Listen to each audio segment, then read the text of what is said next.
So, greetings everyone, and welcome to this lecture. My name is George Zubelli, and I'm going to talk about the impact of the mathematical sciences in modern society. Let me present myself very briefly.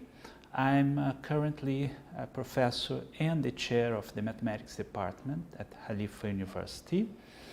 I've done my PhD at the University of California at Berkeley, and I have had many visiting positions at different universities throughout the world, as well as I've worked for many years at IMPA in Rio de Janeiro.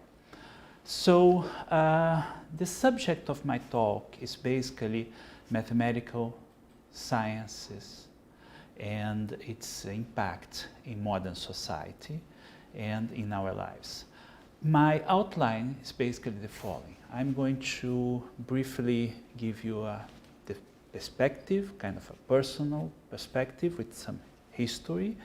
Then I'm going to talk about the impact of mathematical science research in our quality of living and in the economics of our modern times. I'm going to discuss mathematical models in different subjects.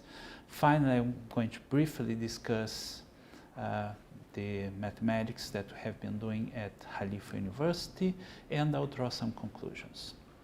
So let me start from the beginning, or at least let me go back in time a little bit, back to the days of Thales, of Miletus, and he was one of the greatest philosophers and thinkers of ancient times. And among his different activities, he was dedicated to geometry. He once visited the Great Pyramid in Egypt, and he was faced with the problem of how to compute the height of the Great Pyramid by measurements without having to actually climb, draw a hole, and find how distant it was from the ground. So he actually devised a very ingenious way, and certainly a brilliant way given the times, of using geometry, using the shadow from the sun and using the properties of triangles. So this was, among others, the great achievements, one of the great achievements of Thales. And he, with this small example, displayed how much power mathematics and correct thinking can have into solving practical problems. As turns out, geometry and mathematics have played a very important role in ancient times already, and throughout the history of humanity. As its important role, I would like to show you this small picture that was taken here in Abu Dhabi from the collection at the Presidential Palace, and it displays one of the great classics of geometry, the so-called the elements of Euclid. So you see that also in Arabic culture it has played a tremendously important role, and throughout the history of humanity. So, but it doesn't stop there, of course, and I'd like to mention one of the greatest thinkers and scientists of the Renaissance, Galileo Galilei, where he has a very interesting quote saying, "The book of nature is written in the language of mathematics." So in this quote, he really displays the fact that mathematics is universal, it transcends geographical boundaries, it transcends cultures and disciplines. And this is one of the points that I want to make in this talk, and I will give you a number of examples, and I'll come back to this quote later. So not only from the perspective, let's say, of philosophy or thinkers, but also from the economical perspective, the impact of mathematical science research is tremendous. It's very, very important to modern society. And in this slide, what you are seeing is the results of a report by Deloitte, which was published in 2012, concerning the benefits of mathematical science research in the UK. And among the quantifiable impacts, one has the number of individuals in mathematical science occupations. This in the UK amounts to about 2.8 million people. The gross value added to this economy is about 208 billion pounds. So, and this is direct GVA associated with the mathematical science research. So my point here is that mathematics has a very important impact in economics.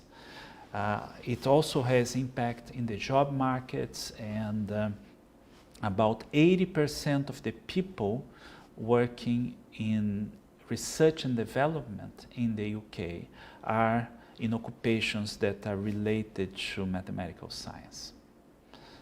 So the direct impact in terms of GVA is about, just on the sector of banking and finance, about 27 billion pounds.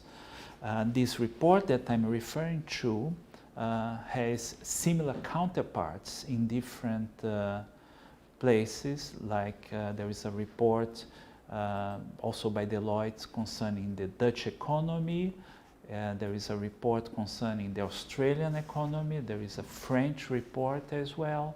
So the figures, of course, are a bit different, but the main message is that there is a tremendous impact in quantitative form to the economy. Now, what about mathematics in our modern life? Well, many of the things that we take for granted actually depend heavily on mathematics. I would like to mention, for example, telecommunications and the internet, signal processing and cybersecurity, algorithms, machine learning and artificial intelligence, medicine and the biosciences, and the list goes on and on and on. In particular, when we talk about telecommunications and the internet, there are so many areas where mathematics is prevalent. Data treatment, telecommunications itself, of sending and receiving signals, radar and sonar, GPS, geopositioning systems, and so on and so forth. So how does it work? Well, signal processing is basically a result of mathematical modeling. It's based on a mathematical object called function. It's an abstract object, but it's a model. It's a model to describe nature, and we're going to be talking a lot later about models. But these functions, these mathematical objects, they describe, for example, signals, they describe images changing in time, they describe information being transmitted, and so on. So, on the other hand, these functions, they have statistical properties, and they are subject to noise. So when you have transmission, you have questions that are extremely important from the mathematical point of view, such as how good is the transmission, how precise. The receiver, of course, wants to retrieve as much information as possible from the signal that was sent by the source. So this leads to problems that are related to signal decomposition, in fact to a field called harmonic analysis, which goes way back to the study of music, the study of vibrations, of strings, in the movement of strings, of waves. So all these subjects, in fact, they have deep roots, and back in ancient times, philosophers were already thinking about these issues, and they still didn't have the tools, the mathematical tools to handle completely the problems, but they were already discussing such issues as harmonics, as symmetries. I'm not going to touch today symmetries and harmonics in art, but this is again something that's extremely important. It's a subject that deserves a talk by itself. But back to this signal processing, and one of the issues then that appears immediately when you have signals being transmitted is the issue of privacy and cybersecurity. Once again, what you see here is a situation where mathematics plays an important role, because when you want to encrypt a message, you make use of tools that come from algebra and arithmetics. So by using algorithms and that are based on properties from algebra and arithmetics, one can actually send a message that can be only decoded by the final user, even though the middle people, the middleman, let's say, would actually be able to store everything. He or she would not be able to actually decrypt it. So I mentioned Google, and one of the main achievements that made Google so powerful was once again an algorithm that was that's the so-called page ranking algorithm, which allows the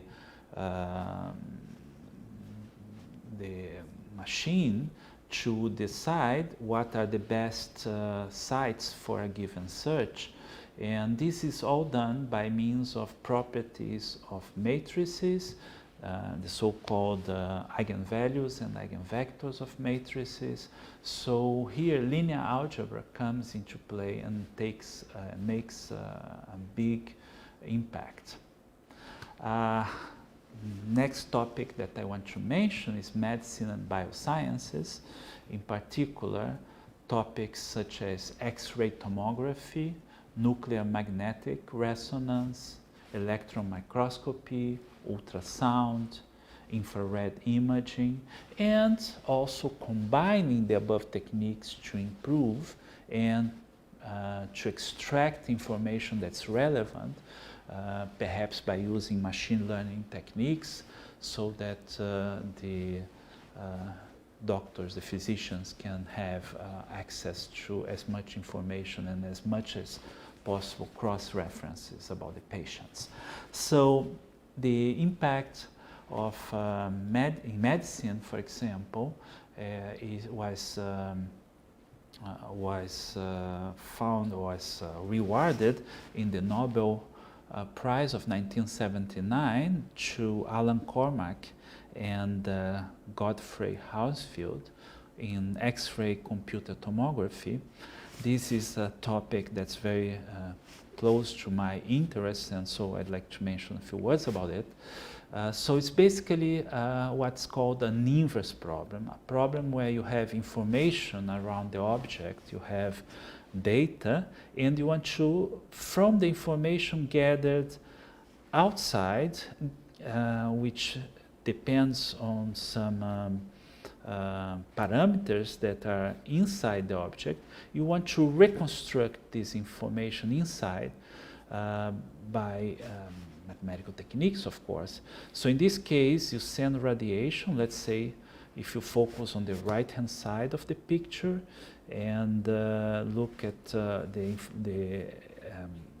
radiation that's sent from a point x0 to a point x1, then this is retrieved at x1, and there are physical laws that have to be obeyed here. In this case, the intensity at the point 1 is related to the intensity of the point 0, I0, in the equation below.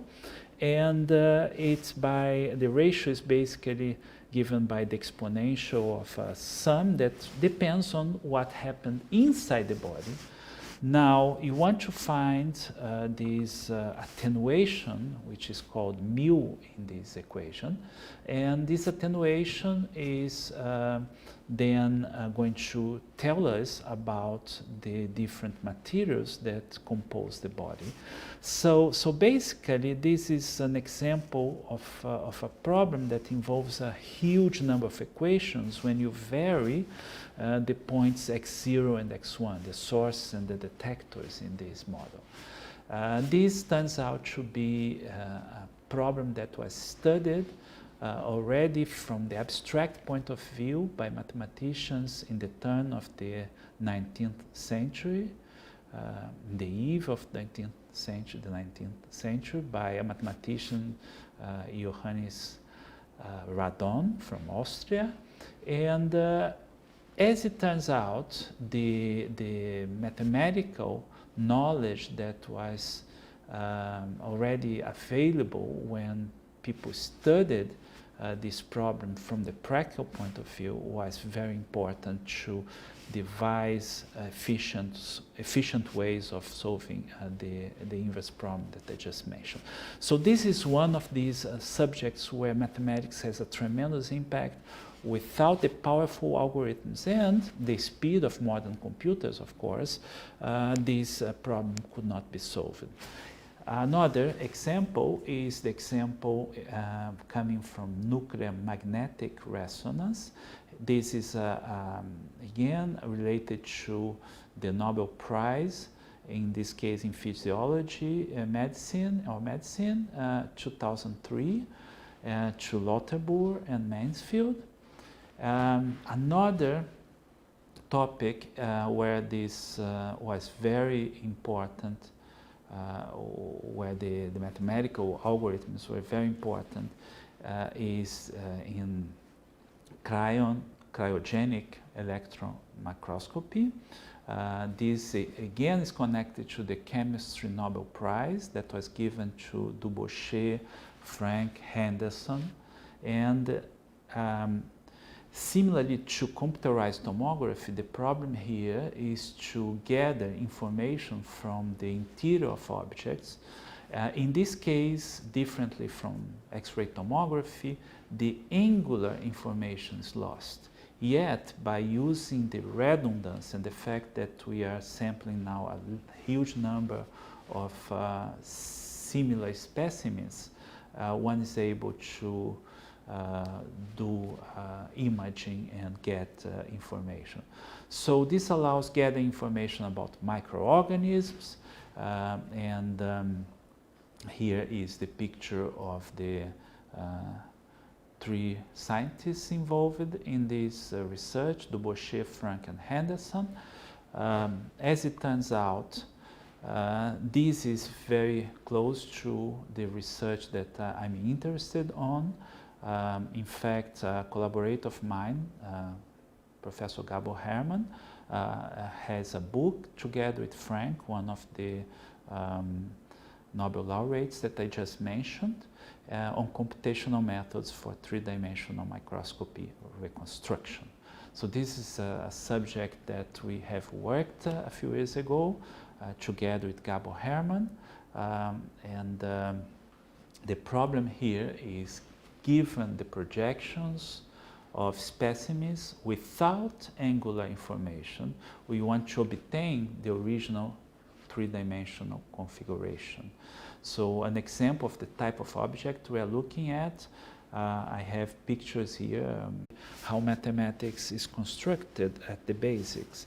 It's constructed as a logic language with tremendous precision and with the possibility of adapting itself from one area to another. And this is actually one of the points that makes mathematics so powerful.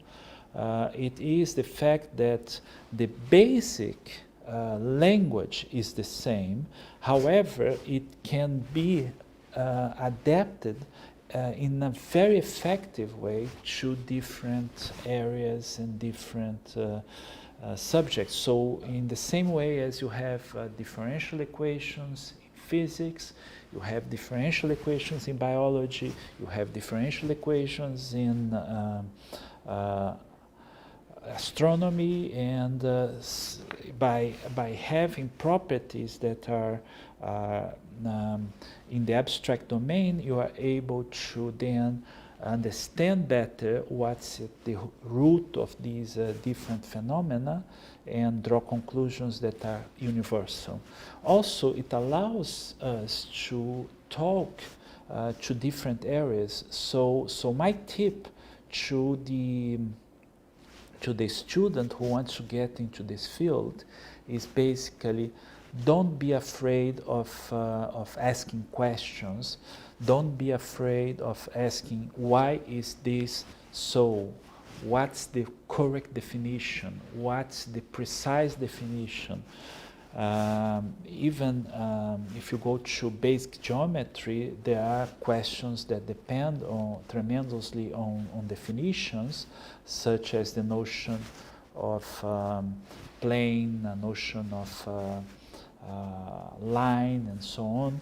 And then there are questions that actually are essential concerning physics, biology, and other sciences, where the mathematical language that is driven by definitions, is driven by logic, allows you to have a tremendous impact. Okay? Let's see if we have more questions so far. Okay, well, so thank you so much, and I'm going to stop here.